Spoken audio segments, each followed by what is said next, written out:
अब तो मुझे तो 4 साल में ही खाना पड़ता है। 7 हो जाते हैं। 7 हो जाते मतलब? कॉलेज में वहीं से करने भी गई थी मैं।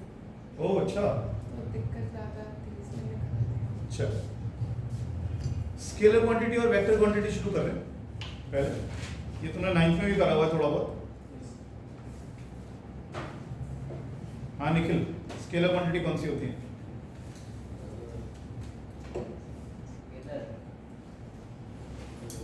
बेटा कुछ तो याद नहीं जाएगा ऐसे ना। हमारे पास 2 तरह की फिजिकल क्वांटिटी होती है, एक स्केलर और एक वेक्टर। स्केलर क्वांटिटीज वो होती हैं जिसमें हमें सिर्फ मैग्नीट्यूड बताना पड़ता है, और वेक्टर क्वांटिटीज वो होती हैं जिसको एक्सप्रेस करने के लिए हम मैग्नीट्यूड के साथ साथ क्या चीज और ऐड कर देते हैं? डायरेक्शन। अब बताता हूँ सारी चीजें क्या होती है। पहली बात तो मैग्नीट्यूड क्या होता है। मैग्नीट्यूड का मतलब होता है न्यूमेरिकल वैल्यू। वैल्यू कितनी है इसकी? जैसे मैं सिंपल एग्जांपल लेता हूँ, मैं आपसे कहता हूँ आपका मास जो है वो 50 किलोग्राम। अब इसमें अपना डायरेक्शन तो ऐड नहीं करते।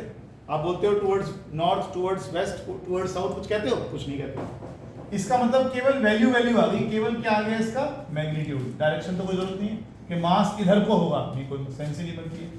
लेकिन अगर मैं आपसे पूछूं आपका वेट क्या है, तो पहले मैं आपको वेट बता दूं। वेट होता है फोर्स। वेट होता है ग्रेविटेशनल फोर्स, जिसे आप ग्रेविटी भी बोल देते हो। ये सब एक ही वर्ड्स हैं और कुछ नया नहीं है इसमें। वेट क्या है? वेट वो फोर्स है जिससे अर्थ तुम्हें अपनी तरफ खींचती है। जिससे अर्थ तुम्हें अपनी तरफ खींचती है। अब हमेशा किधर को खींचती है? ये पेन को अगर पेन का कैप गिराऊं तो नीचे जाएगा ना हमेशा, तो इसकी डायरेक्शन हमेशा ही किधर को होगी? नीचे। डायरेक्शन है ना, डायरेक्शन है ना, तो इसका मतलब वेट क्या होती है? फोर्स।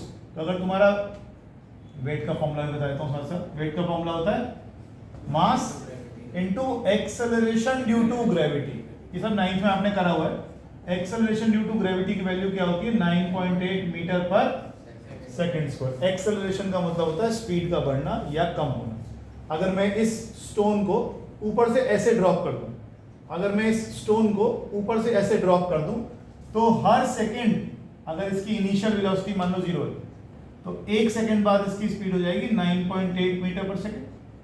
फिर 1 सेकंड गिरने दो, फिर स्पीड हो जाएगी 9.8 इंटू 2, डबल 9.8 इंटू 2। फिर 1 सेकंड गिरने दो, 9.8 इंटू 3। तो हर सेकंड क्या हो रहा है? 9.8 स्पीड बढ़ती जा रही है, बढ़ती जा रही है, बढ़ती जा रही है। तो ये एक्सेलरेशन ड्यू टू ग्रेविटी है। ग्रेविटी क्या है? फोर्स। फोर्स लगेगी तो क्या जरूर होगा? एक्सेलरेशन। और ये ग्रेविटी की वजह से पैदा हुआ एक्सेलरेशन है। अगर मैं किसी चीज को ऊपर से गिरा दूं, तो 3 सेकंड अगर उसको नीचे गिरने में लगे, तो उसकी स्पीड देखो कितनी होगी?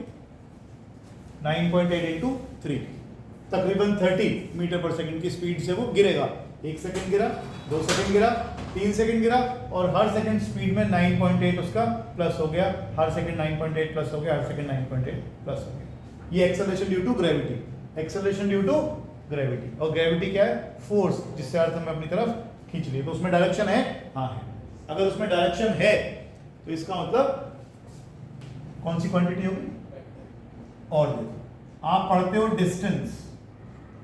आप ऐसे गए, ऐसे गए, ऐसे गए, ऐसे गए, 1 किलोमीटर ऐसे गए, 2 किलोमीटर ऐसे गए, 1 किलोमीटर ऐसे गए, 3 किलोमीटर ऐसे गए। तो टोटल डिस्टेंस कितना हो गया? 1 और 2 3, 3 और 4 7। तो टोटल किलोमीटर आप चले 7 किलोमीटर। डायरेक्शन का कोई लेना देना नहीं है इससे, किधर को चले चले हो। टोटल जितना मैंने पाथ कवर किया, जितना मैं चलकर आया, वो मेरा डिस्टेंस।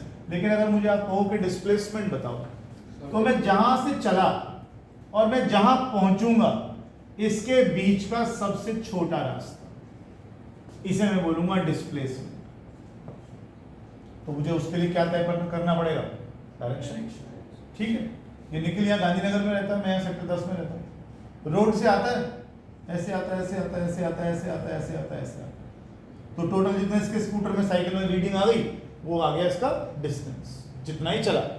लेकिन अगर इसके पास यहाँ हेलीकॉप्टर होता, वो कहता है यहाँ इंस्टीट्यूट जाना है, तो ये क्या करता? सबसे पहले हेलीकॉप्टर को लेकर छत पे बैठता और कहता इधर जाना है।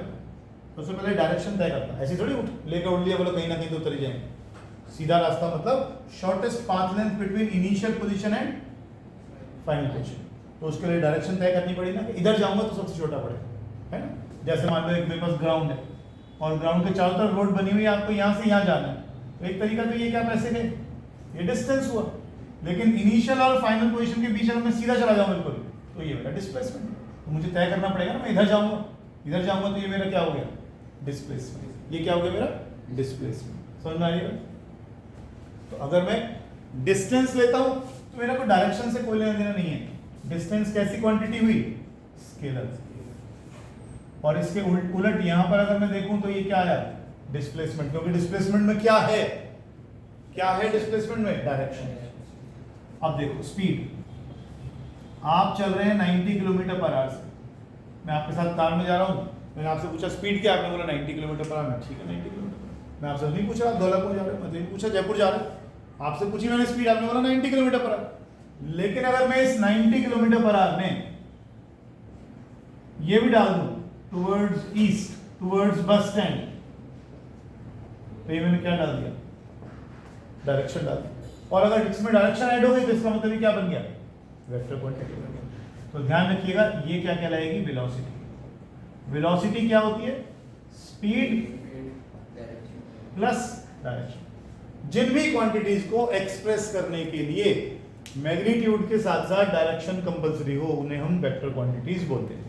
और एग्जांपल ये मैंने बॉक्स ले लिया, इस पर मैंने ऐसे फोर्स लगाई 3 न्यूटन और ऐसे फोर्स लगाई 2 न्यूटन। ठीक, अब मैं आपसे कह रहा हूं दोनों को हटाओ यार, एक बता दो कितनी लगाओ, 3 और 2 5। तो आप बोलो सर 5 न्यूटन की फोर्स लगा दो, बात खत्म हो गई ना। तो तुमने 3 और 2 सीधे सीधे ऐड कर दिए, कोई फर्क नहीं। अब मैंने क्या किया, उसी बॉक्स पर 3 न्यूटन ऐसे लगाई, 2 न्यूटन ऐसे लगाई at an angle of 30 degree. अब मैं कह रहा हूं बताओ इन दोनों को हटाओ, एक फोर्स लगाओ, कितनी लगाओगे। अब करोगे 3 और 2 5, अब करोगे ना, यहाँ तो करोगे 3 और 2 5, कोई दिक्कत नहीं है।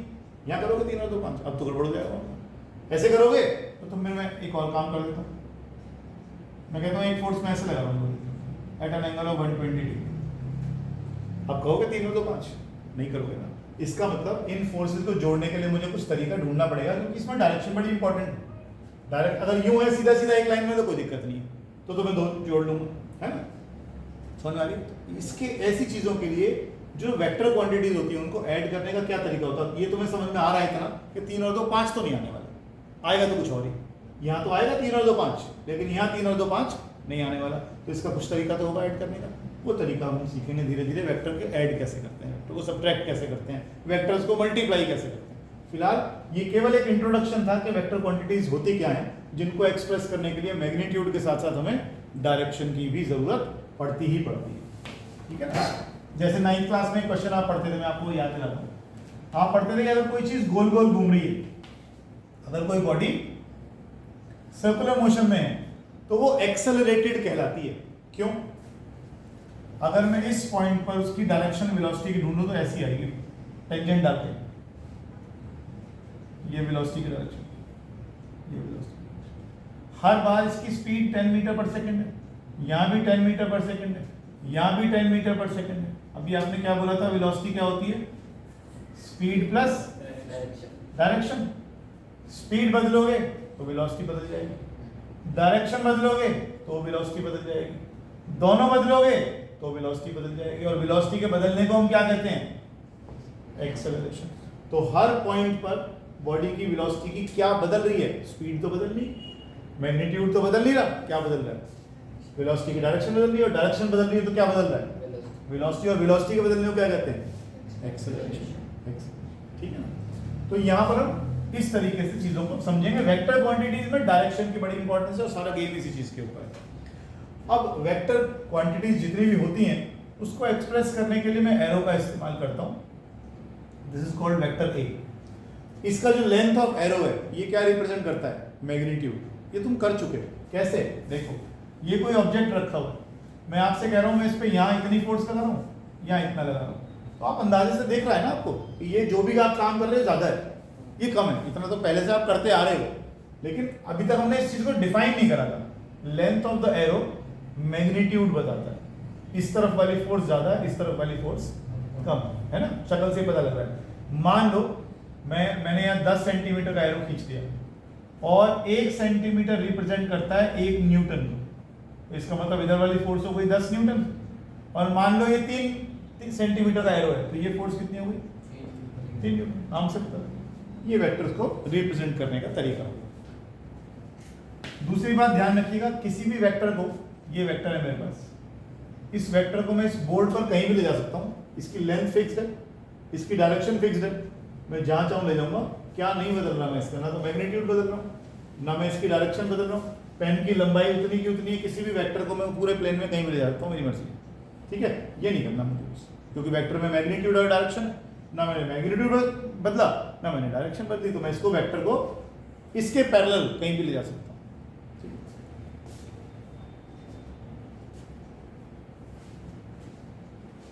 नोट्स में किसी न किसी बच्चे के फोटो खींच के आपको दे दूंगा, जरूरत पड़ेगी नहीं।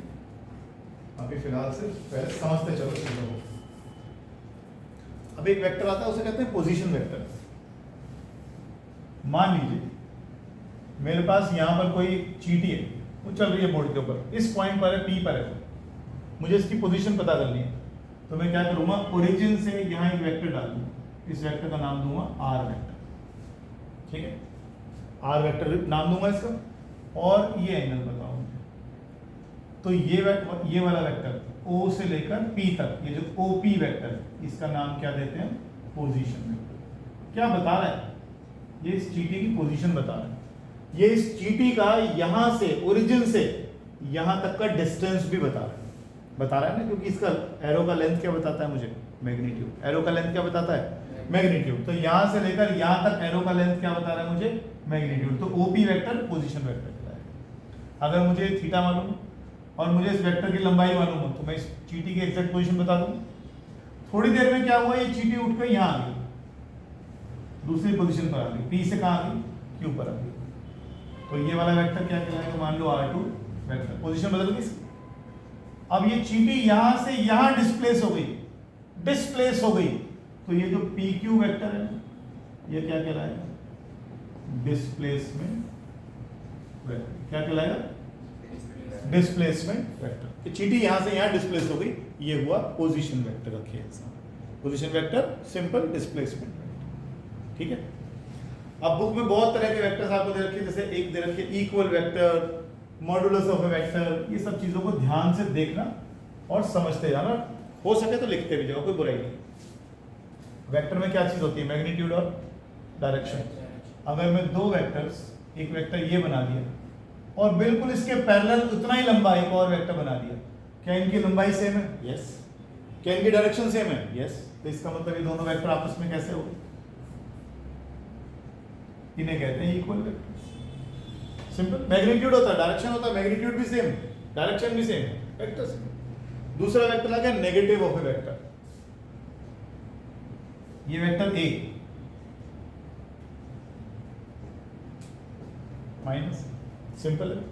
क्या बदल दिया हमने, डायरेक्शन। आप इधर जा रहे थे, आपकी स्पीड थी 10 मीटर पर सेकेंड, अब आप वापस आ गए अपने घर की तरफ, आपकी स्पीड वेलोसिटी क्या है, -10। केवल क्या बता रहा है, ये थोड़ी बता रहा है कि आप 0 से भी कम चल रहे हो, 0 से कम नहीं चल रहे हो, आप ये बता रहे हो कि मैंने ये डायरेक्शन को पॉजिटिव लिया, ये डायरेक्शन को मैं नेगेटिव ले रहा हूँ वेक्टर क्वांटिटीज में। ठीक है, तो इधर की तरफ अगर +10 मीटर पर सेकंड की स्पीड है, वेलोसिटी है, तो इधर की तरफ कितनी रहेगी, -10। समझ रहे हो कि नहीं। आपने किसी बॉडी पर फोर्स लगाई, इधर को फोर्स लगाई। अच्छा, और बताता हूँ, डिस्प्लेसमेंट कैसी क्वांटिटी थी, वेक्टर। डिस्प्लेसमेंट कैसी क्वांटिटी थी, वेक्टर। अब मैं ए से चला, 500 मीटर आगे गया, ठीक है, 200 मीटर में पीछे आ गया, सी पर आ गया, मेरा डिस्प्लेसमेंट बताओ, 300। डिस्प्लेसमेंट 300 कैसे बताया तुमने, तुमने ये वाली डायरेक्शन को प्लस मान लिया, ये वाली डायरेक्शन को माइनस मान लिया। मैं इधर जा रहा था तो मेरी डायरेक्शन क्या थी, प्लस। जब मैं इधर आ रहा हूं तो मेरी डायरेक्शन क्या है, माइनस। तो जब मैंने इन दोनों को ऐड किया तो क्या डायरेक्शन आई, +300। इसका मतलब मैं अभी भी इनिशियल पोजीशन से, जहां से मैं चला था, वहां से 300 मीटर पॉजिटिव साइड पे हूं। ये देखो, ये आ रहा है। अब इस चीज को एक और तरीके से समझो। मान लो मैं यहां से चला और मैं यहां आ गया 700 मीटर। अब मेरा डिस्प्लेसमेंट कितना है, मैं पहले +500 चला, फिर मैं -700 चला, तो मेरा डिस्प्लेसमेंट कितना है? -200। -200 का मतलब ओरिजिन से लेफ्ट की तरफ नेगेटिव साइड कितना मीटर? 200 मीटर। तो मैं लेफ्ट की तरफ आ रहा। डायरेक्शन के लिए सिर्फ माइनस साइन, वेक्टर्स ही नेगेटिव हो सकते हैं। आपका मास कभी नेगेटिव नहीं होगा, स्पीड कभी नेगेटिव नहीं होगी, ध्यान रखिएगा इस बात का। मास कभी नेगेटिव नहीं होगा, स्पीड कभी नेगेटिव नहीं होगी, क्योंकि वो वेक्टर क्वांटिटी, वो स्केलर क्वांटिटीज है। वेक्टर क्वांटिटी में प्लस माइनस मिल जाएगा, ठीक है। ये वेक्टर इधर हो गया, ये वेक्टर नेगेटिव हो गया वेक्टर। अब देखो बड़ी इंपॉर्टेंट चीज बता रहा हूँ, पूरे वेक्टर काम आएंगे अभी। हर वेक्टर में क्या क्या चीजें होती हैं? एक मैग्नीट्यूड होता है और एक क्या होती है इसमें? डायरेक्शन। वेक्टर ए के मैग्नीट्यूड को रिप्रेजेंट करने के लिए हम सिर्फ लिख देते हैं ए, या ए वेक्टर का इसे बोलते हैं modulus, modulus value of vector A, ठीक है ना। और डायरेक्शन देने के लिए हम एक वेक्टर का इस्तेमाल करते हैं, इसे बोलते हैं यूनिट वेक्टर। यूनिट वेक्टर की वैल्यू 1, यूनिट माने क्या होता है? यहां से नई चीजें शुरू हो रही हैं, ध्यान से समझिएगा बात को। ये अगर मैं कहीं पर भी ए लिख रहा हूं, इसका मतलब मैं वेक्टर ए का मैग्नीट्यूड लिख रहा हूं। अगर मैं कहीं पर भी ए की कैप लगा रहा हूं, उसके ऊपर कैप या हेड कुछ भी बोल दो आप, ए कैप, तो ये वेक्टर एक यूनिट वेक्टर है। बहुत स्पष्ट बोल रहा हूं, ये वेक्टर एक यूनिट वेक्टर है, इसकी वैल्यू 1 है, इसकी वैल्यू 1 है, और ये हमारे किसी वेक्टर की डायरेक्शन बताने के काम आता है। ये वेक्टर और ये वेक्टर यूं समझो पैरेलल है, क्योंकि जिस तरफ ये होगा यही इसकी डायरेक्शन बताएगा, ये वेक्टर ही इसकी डायरेक्शन बताएगा। ये इसकी खुद की वैल्यू कितनी है? 1।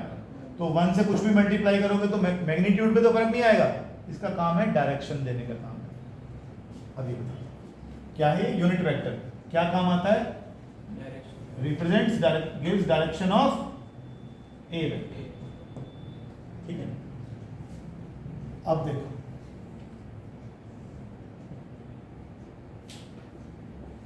XYZ आ गया मेरे पास, मैं कार से इधर जा रहा हूँ 20 मीटर पर सेकेंड पे, तो मैं लिख रहा हूँ कि मेरी वेलोसिटी है 20 मीटर पर सेकेंड टूवर्ड्स x एक्सिस। मेरी वेलोसिटी है 20 मीटर पर सेकेंड टूवर्ड्स x एक्सिस। एक तरीका जा रहा हूँ 20 मीटर पर सेकेंड से किधर को जा रहा हूँ? x एक्सिस तरफ जा रहा हूँ। हमने कहा यार ये वेक्टर्स को ऐड वैड करना पड़ेगा, वेलोसिटी ऐड करनी पड़ेगी, बहुत सारी चीजें हैं, तो ये टूवर्ड्स x एक्सिस वगैरह कहाँ तक ऐड करता रहूँगा मैं। तो इन्होंने एक नई चीज निकाली, कहते हैं हमने यहाँ इस डायरेक्शन को रिप्रेजेंट करने के लिए एक यूनिट वेक्टर का इस्तेमाल करो i कैप, इधर रिप्रेजेंट करने के लिए इस्तेमाल करो j कैप, इधर रिप्रेजेंट करने के लिए करो k। क्या मतलब है इसका और ये क्या कहना चाह रहा है? सुनो ध्यान से, क्या नाम दे रहा हूं इनको मैं? कैप लगाने का मतलब यूनिट वेक्टर, यूनिट माने 1, i कैप, j कैप और k कैप, सबका मैग्नीट्यूड कितना है? 1, क्योंकि ये सारे क्या हैं? Unit vector. ये वेक्टर कौन सी डायरेक्शन देने के काम आता है? x एक्सिस के अलावा, y एक्सिस के अलावा, z एक्सिस के अलावा। तो अगर मैं अब 20 मीटर पर सेकेंड से x एक्सिस पे जा रहा हूं, तो अब मेरा वेलोसिटी लिखने का ढंग बिल्कुल बदल जाएगा और मैं लिखूंगा 20i। खत्म हो गई बात। 20 क्या है? वैल्यू, मैग्नीट्यूड, स्पीड, कितनी वैल्यू मेरी वेलोसिटी की? 20 मीटर पर सेकेंड। किस तरफ जा रहा हूं? i कैप, ठीक है। इसी तरीके से j कैप, इसी तरीके से k cap. i j k कैसे होते हैं आपस में? तीनों एक दूसरे के परपेंडिकुलर। क्लियर चीज? इन तीनों की वैल्यू कितनी है? 1। इन तीनों की वैल्यू कितनी है? 1। यूनिट वेक्टर्स हैं, x एक्सिस के अलावा, y एक्सिस के अलावा, z एक्सिस, ठीक है। अब देखो, मान लो इधर देखो, मैंने किसी बॉक्स पे फोर्स लगाई इधर की तरफ 20 न्यूटन, y एक्सिस की तरफ लगा दी 10 न्यूटन, ठीक है। ये एक्सिस की अलग लगा दी है, y एक्सिस की अलग लगा दी। तो मैं इस फोर्स वेक्टर को कैसे लिखूंगा? एक साथ दो फोर्स लगा रहा हूं, 20 लगाई i कैप की तरफ, 10 लगाई, तो मैंने इतने न्यूटन की फोर्स लगाई। ये इसका मतलब हो गया, i कैप j कैप का मतलब हो गया कि आपने 20 न्यूटन की फोर्स तो लगा दी i कैप की तरफ और 10 न्यूटन की फोर्स लगा दी आपने j कैप की तरफ। क्लियर? बहुत आसान चीज है। और पूछते जाना जो चीज समझ में ना आए, किसी भी वेक्टर का, फिर से बोल रहा हूं उस चीज को मैं बार-बार, ये उसका मैग्नीट्यूड और ये उसकी डायरेक्शन, ये उसका मैग्नीट्यूड, ये उसकी डायरेक्शन, बार बार आएगा ये चीज, ध्यान रखिएगा। इसको और कैसे लिख देते हैं वो, ए वेक्टर का मॉडुलस, ए वेक्टर का मॉडुलस, ठीक है। अच्छा,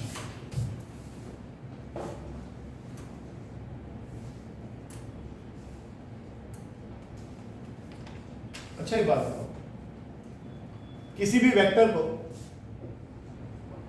अगर मैं किसी नंबर से मल्टीप्लाई कर दूं, 2 से मल्टीप्लाई कर दूं, क्या फर्क पड़ेगा, उसका मैग्नीट्यूड 2 गुना हो जाएगा, यही तो फर्क पड़ेगा। एक बार मैंने f लिखा, एक बार मैंने 2f लिख दिया, क्या मतलब है इसका, डायरेक्शन तो वही है लेकिन इसका मैग्नीट्यूड कितना हो गया, 2, बस इतनी सी बात। किसी भी नंबर को जब किसी भी वेक्टर को जब मैं किसी नंबर से मल्टीप्लाई करता हूँ, रियल नंबर से मल्टीप्लाई करता हूँ, तो उसका मैग्नीट्यूड उतने टाइम्स हो जाता है।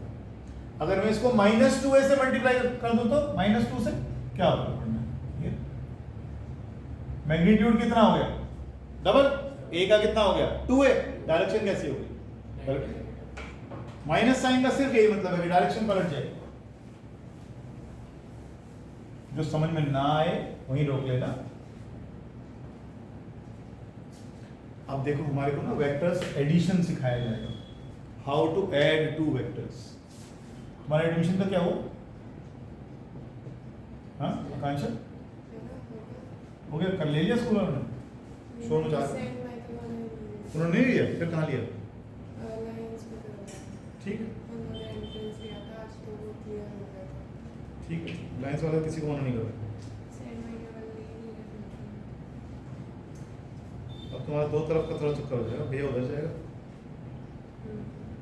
वो तो काव्य जाने लगा उसके साथ ही, किसके साथ जाने लगे, काव्य यहीं पे तो हाँ हाँ हाँ, उसके साथ ही, अच्छा लाइंस चलो बढ़िया हो जाएगा। एडिशन ऑफ वेक्टर्स, देखिए अगर हमारे पास 2 वेक्टर्स हैं, वेक्टर ए और वेक्टर बी, और मुझे इन्हें ऐड करना है, सबसे सिंपल तरीका क्या है, मुझे क्या करना है, मुझे ए में बी ऐड करना है। तो मैं वेक्टर ए को ले आता हूं तक, ऐसा कैसे,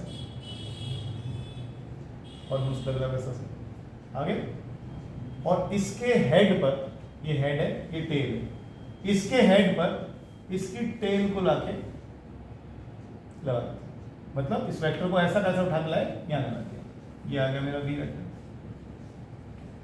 तो इसके टेल से इसके हेड तक जो आएगा ना,